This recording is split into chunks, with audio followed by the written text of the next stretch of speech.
Today's a big day in waiting, and we're doing a temporary start on this thing, real quick to make sure she files over after we've done all the injection and injection pump and whatnot.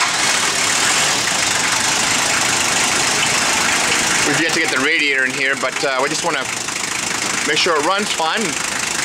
Boy, it sounds really, really quiet and good.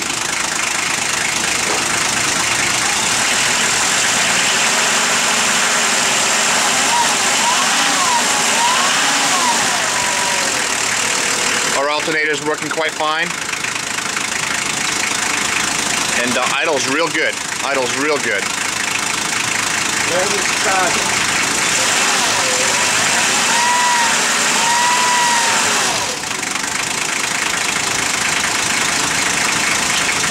Pretty exciting. Nice to see.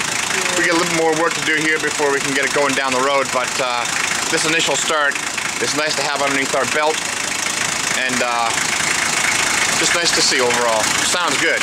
Sounds like a diesel.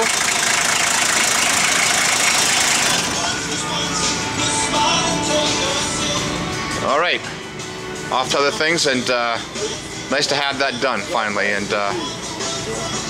all our plumbing and whatnot has worked out.